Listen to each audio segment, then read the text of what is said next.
Un casque sans fil à moins de 100 balles, avec du 2,4 GHz et du Bluetooth simultané, sur le papier, c'est exactement ce que tout le monde cherche. Mais est-ce que Corsair a réussi à tenir la promesse, ou est-ce qu'on a affaire à un produit qui sacrifie trop pour justifier son prix? On va le voir ensemble. Je suis Nicolas, bienvenue sur Ardeur Menseur. Le casque dont on va parler aujourd'hui, c'est le Corsair H55 Wireless Core. C'est un casque gaming overhead positionné entrée milieu de gamme, vendu autour de 100 € prix conseillé et régulièrement soldé autour des 50 à 60 €. Ce qui le distingue de la concurrence à ce tarif, c'est sa double connectivité sans fil. Tu peux utiliser le 2,4 GHz via un dongle USB pour une latence minimale ou basculer en Bluetooth 5.2 pour te connecter à ton smartphone, ta tablette ou n'importe quel autre appareil. Et les deux peuvent tourner en simultané. Côté compatibilité, c'est très large. PC, PS5, PS4, Nintendo Switch.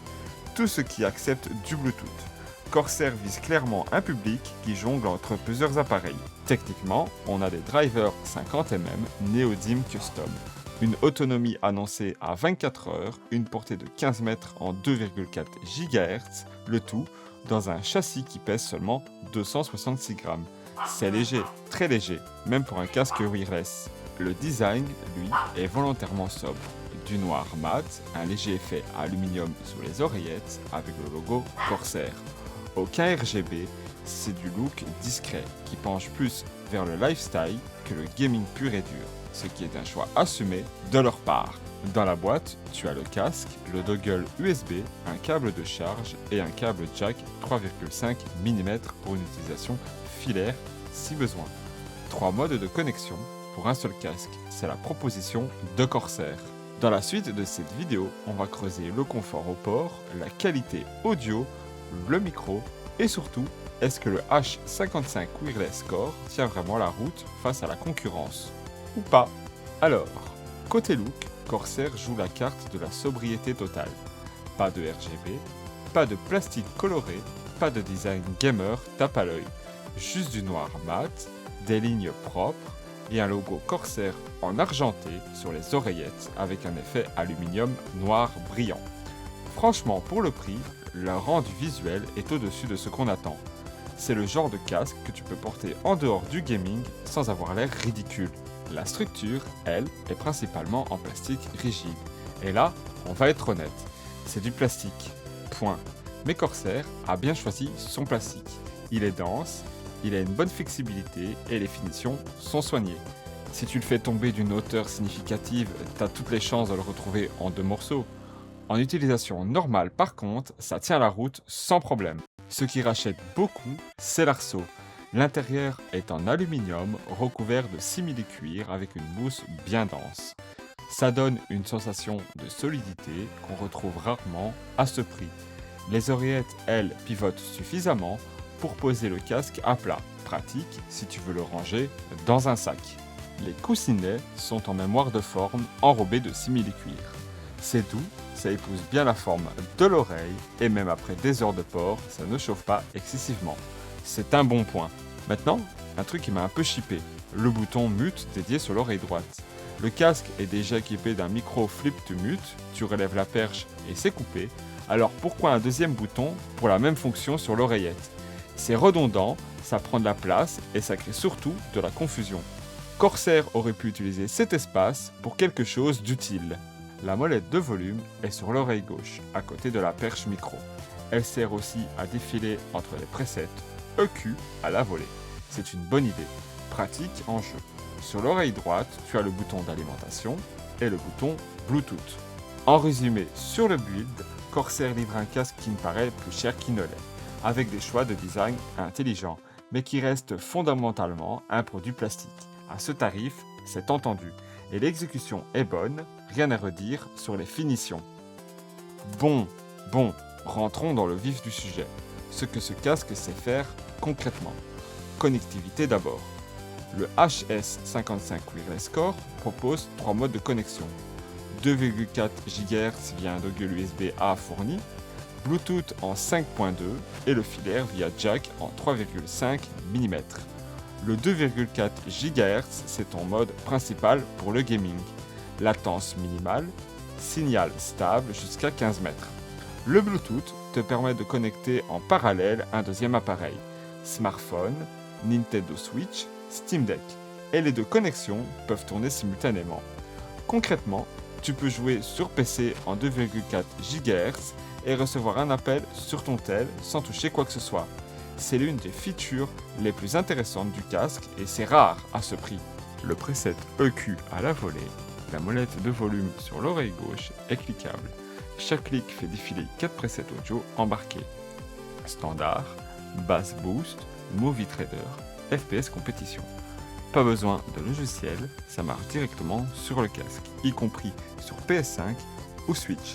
C'est un vrai bon point pour les gens qui jonglent entre appareils. Le micro Flip to Mute.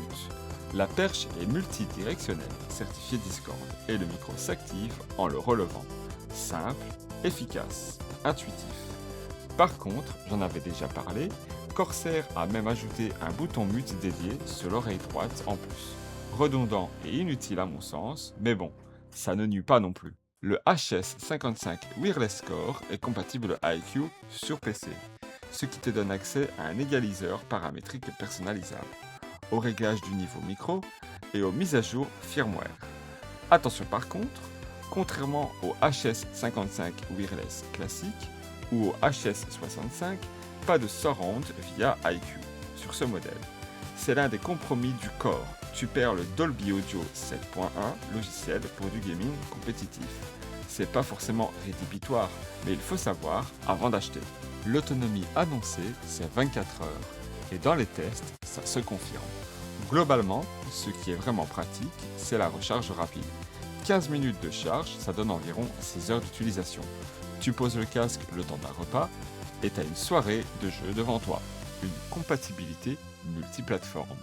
PC, PS5, PS4 via le dongle, Switch, smartphone, Steam Deck via Bluetooth, le jack 3.5 mm, ça dépanne partout ailleurs.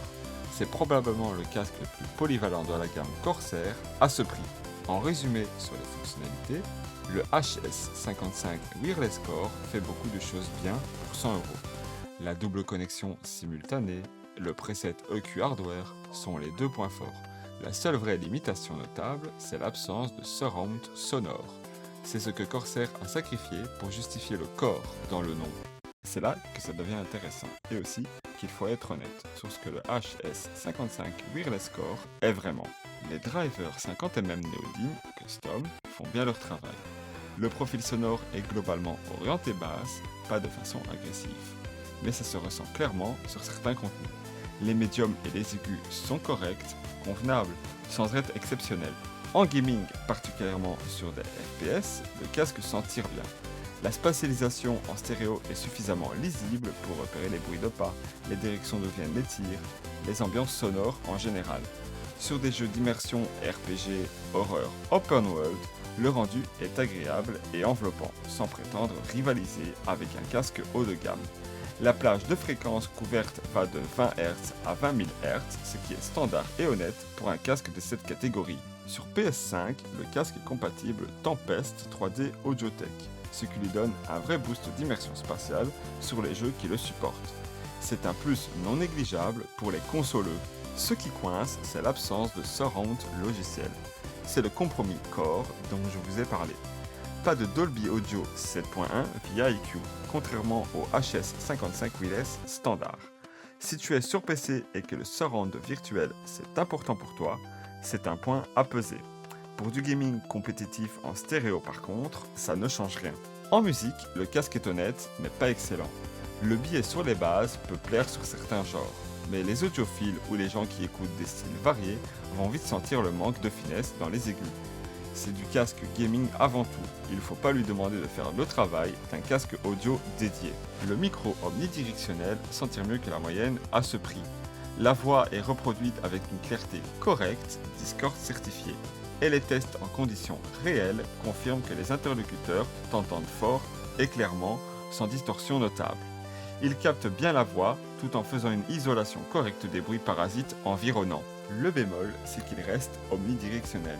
Donc, en environnement vraiment bruyant, ventilateur puissant, pièce animée, il va capter plus que ce que tu ne voudrais. C'est inhérent au type de micro, pas une défaillance du produit. Et comme je le disais, la perche, c'est un peu rigide et a tendance à toucher l'arceau quand on le relève. Il faut parfois le repositionner manuellement. Le 2.4 GHz est stable et sans latence perceptible dans les usages normaux. La portée est de 15 mètres en réalité, le Bluetooth est fonctionnel, légèrement plus de latence logiquement, donc à réserver aux multimédia et aux appels, pas au gaming compétitif en 60 fps. En résumé sur les performances, le HS55 Wireless Core est un bon casque gaming, polyvalent, pas un casque audio. Son point fort, c'est la cohérence. Il ne brille nulle part de façon spectaculaire, mais il ne déçoit vraiment nulle part non plus. Pour 100 € avec un double fil, c'est un rapport qualité-prix solide. Si tu cherches une qualité audio supérieure, tu as les yeux tournés vers le HS65 filaire. Mais tu perds le sans fil, c'est le choix à faire. J'aime bien. Je sais pas, j'aime bien buter du zombie. Alors, ici. Hop, merci. Et la lumière fut. Ouais, y a pas besoin. Celui-là.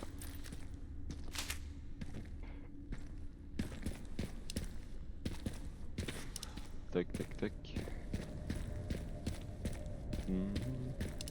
Ah, ici, ouais, c'est fermé, ok. Non, j'ai déjà fait le jeu, hein, mais. Plus d'une fois d'ailleurs. On en avait parlé d'ailleurs dans le stream que vous n'avez jamais vu. Et je disais que Capcom était l'un des seuls développeurs encore à optimiser leurs jeux sur PC. Parce que tous les autres développeurs optimisent d'abord leurs jeux sur console et après, éventuellement, ils optimisent sur PC. Parce que en fait, la console, c'est leur priorité face au PC. Parce qu'ils savent très bien que la majorité des gens, entre guillemets, je veux dire, jouent sur console. Ils n'ont pas envie de s'embêter à jouer sur PC. Il y a que... Je vais pas dire les vrais gamers qui jouent sur PC parce que ce serait pas vrai. Mais il y a vraiment que des acharnés pour rester sur PC. Je connais des personnes qui ont joué sur PC, ils avaient tellement de galères et ils s'en sortaient plus que à force ils sont passés sur console. Parce que c'est simplement, tu mets le disque, t'attends l'installation et tu joues. Sur PC, oui, tu peux l'installer et jouer. Mais il y a toujours plein de trucs à paramétrer.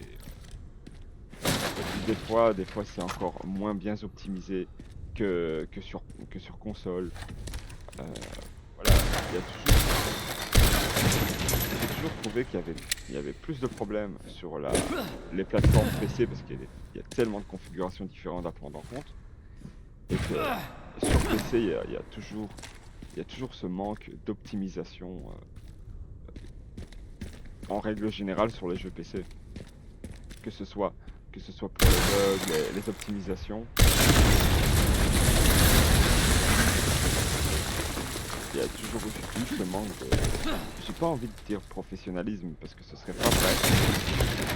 Mais il y a toujours eu ce petit truc en moins qu'il y a sur console. Après, sur PC, on est gâté. Hein. On avait été gâté il y a quelques temps. Parce que Sony avait décidé de sortir ses jeux sur PC. Et en quelques mois, ils ont complètement arrêté. Donc, je sais pas pourquoi. Bah si, parce que ça empêche les ventes de PlayStation, évidemment. Et les ventes de jeux exclus PlayStation. Donc on a eu la chance d'avoir des super jeux comme Horizon Forbidden West, les deux God of War et le premier Ghost of Tsushima. Mais on n'aura jamais la chance d'avoir le Ghost of Tsushima, malheureusement sur PC. Puisque Sony a tout simplement décidé d'arrêter.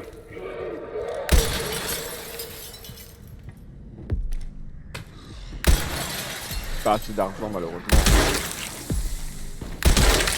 justement, ça leur soi-disant fait perdre. Je suis pas du genre à comprendre pourquoi, parce que tous les gens qui jouent sur PC et qui ont acheté le jeu légalement, je vais dire, ça a quand même rapporté pas mal de pognon. Elles ont, encore une fois, Sony est trop gourmand et ne souhaite que prendre l'argent des gens et ne pas, je vais dire, en perdre pour faire plaisir aux gens qui jouent sur PC. Alors que oui, tu dépenses de l'argent pour développer le jeu sur PC, mais Que je trouve un moyen de monter. tu en gagnes derrière, parce que t'as toujours des gens honnêtes qui vont t'acheter le jeu sur Steam. Mince.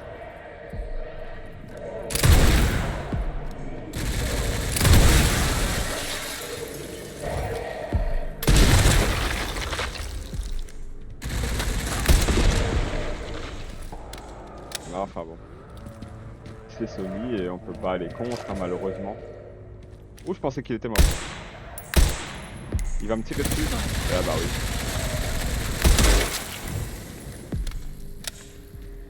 Je pensais qu'il était décédé. Et c'est pas le cas. Bon bah tant pis, hein. Les seuls développeurs aujourd'hui qui fait du bon boulot avec les optimisations sur PC, c'est Capcom. Le seul que je pourrais vous citer, c'est Capcom. Parce que eux, j'ai jamais eu de problème d'optimisation avec eux sur leur jeu PC. Ok, maintenant les pièces. Alors oui, et je sais que il y a un ou deux jeux Capcom qui ont été mal optimisés. Mais bon, pour eux, c'est vraiment pas une règle générale. Et on peut vraiment leur faire confiance à eux, parce que prenons Ubisoft, EA, Square Enix aussi, J'ai trouvé le relais. et Bethesda aussi. Ils font des super jeux, mais c'est toujours buggé à crever dans le jeu. Je trouve un moyen de descendre de là. Donc oui, voilà. Capcom, c'est l'un des meilleurs développeurs pour les jeux sur PC, parce qu'ils font attention à toutes les plateformes. Ça fait plaisir. Ok, bon, maintenant je reprends les trucs que j'ai pas besoin.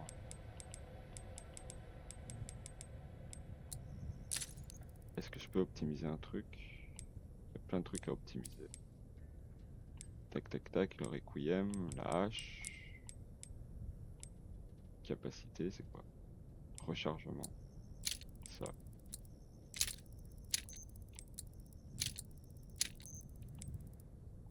Ok, parfait. Et voilà, on va s'arrêter là. Merci d'avoir regardé. Chalutations. C'est là que ça devient intéressant, et aussi qu'il faut être honnête sur ce que le HS55 Wireless Core est vraiment. Les drivers 50mm Neodyne Custom font bien leur travail. Le profil sonore est globalement orienté basse, pas de façon agressive. Mais ça se ressent clairement sur certains contenus. Les médiums et les aigus sont corrects, convenables, sans être exceptionnels. En gaming, particulièrement sur des FPS, le casque s'en tire bien.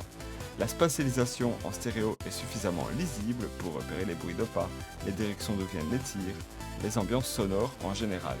Sur des jeux d'immersion RPG, horreur, open world, le rendu est agréable et enveloppant, sans prétendre rivaliser avec un casque haut de gamme. La plage de fréquence couverte va de 20 Hz à 20 000 Hz, ce qui est standard et honnête pour un casque de cette catégorie. PS5, le casque est compatible Tempest 3D Audiotech, ce qui lui donne un vrai boost d'immersion spatiale sur les jeux qui le supportent. C'est un plus non négligeable pour les consoleux. Ce qui coince, c'est l'absence de surround logiciel. C'est le compromis Core dont je vous ai parlé. Pas de Dolby Audio 7.1 via IQ, contrairement au HS55 Wireless standard. Si tu es sur PC et que le surround virtuel c'est important pour toi, c'est un point à peser. Pour du gaming compétitif en stéréo par contre, ça ne change rien. En musique, le casque est honnête, mais pas excellent. Le biais sur les bases peut plaire sur certains genres, mais les audiophiles ou les gens qui écoutent des styles variés vont vite sentir le manque de finesse dans les aigus. C'est du casque gaming avant tout, il ne faut pas lui demander de faire le travail d'un casque audio dédié.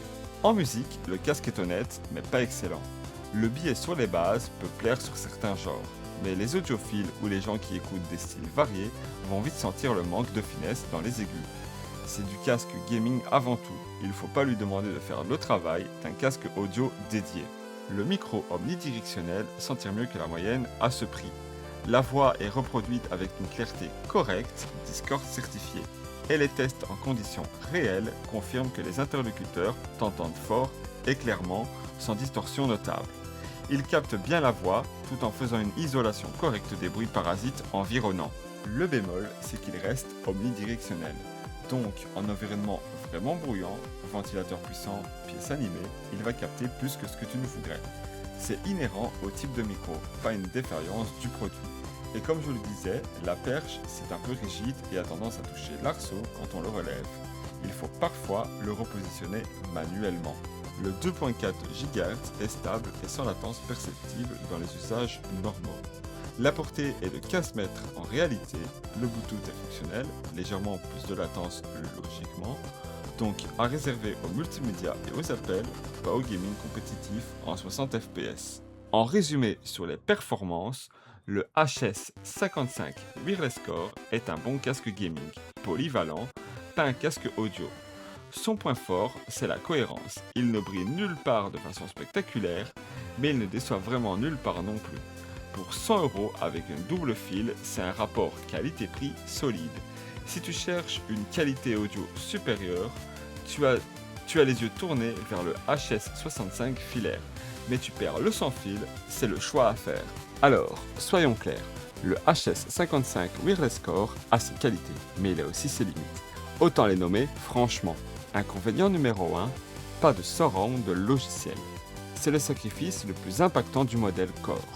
Pas de Dolby Audio 7.1 via EQ.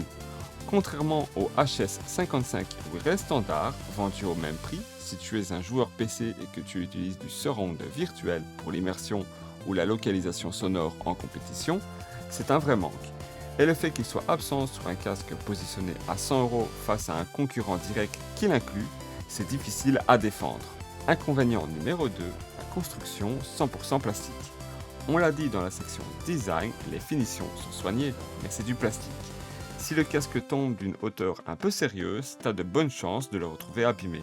Pour un usage sédentaire à la maison, c'est acceptable, mais si tu voyages régulièrement ou que tu as tendance à être brutal avec ton matos, c'est un point à garder en tête. Inconvénient numéro 3, le micro omnidirectionnel en environnement bruyant. En conditions normales, le micro s'en tire bien, mais omnidirectionnel, ça veut dire qu'il capte toutes les directions. Dès que tu as un ventilateur puissant, une pièce un peu animée ou un setup bruyant, tes interlocuteurs vont l'entendre aussi. Pour quelqu'un comme moi qui a un PC qui tourne chaud sous charge, c'est un vrai sujet. Un micro cardioïde aurait été plus pertinent. Inconvénient numéro 4, le dongle USB type A. En 2026, proposer un dongle uniquement USB-A, c'est un peu daté.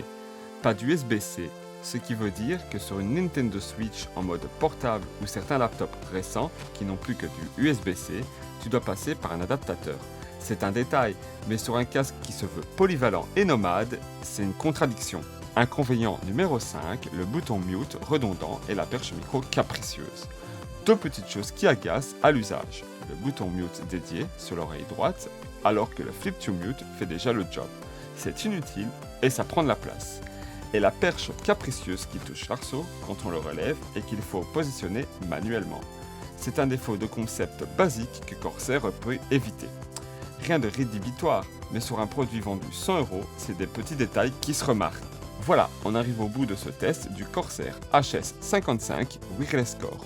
Et le verdict est assez clair dans ma tête. Ce casque est un vrai couteau suisse honnête. Il ne va pas te souffler par sa qualité audio.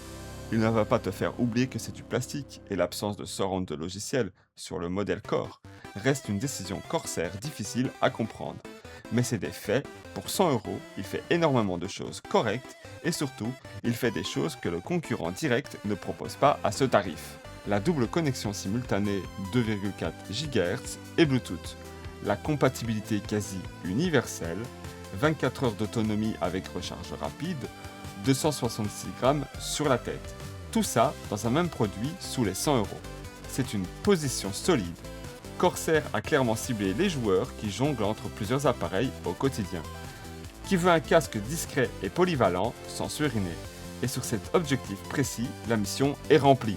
Par contre, si toi tu cherches avant tout la meilleure qualité audio possible dans cette tranche de prix, ou que le surround virtuel est non négociable pour toi, le HS55 Wirescore n'est pas ton casque. Regarde du côté HS65 filaire de Corsair, ou explore les concurrents chez SteelSeries ou HyperX dans la même gamme de prix. Pour qui c'est fait? Les joueurs multiplateformes, les étudiants qui utilisent son casque entre son PC et son smartphone, les consoleux sur PS5 et ceux qui veulent profiter du Tempest, ou simplement quelqu'un qui veut un bon casque sans fil polyvalent sans y mettre 200 €. Alors, pour qui ce n'est pas fait? Pour l'audiophile, le compétiteur qui a besoin du meilleur positionnel audio possible, et celui qui veut du surround virtuel sur PC. C'est un bon produit qui assume ses limites, qui est vendu à bon prix. C'est déjà beaucoup dans un marché où les promesses dépassent souvent la réalité. Si cette vidéo t'a aidé à y voir plus clair, n'hésite pas à laisser un like, à t'abonner à Hardware Manceur pour ne rater aucun test. Et si tu as des questions sur le casque, les commentaires sont là pour ça. À la prochaine, c'était Hardware Manceur, l'art de faire rugir le hardware.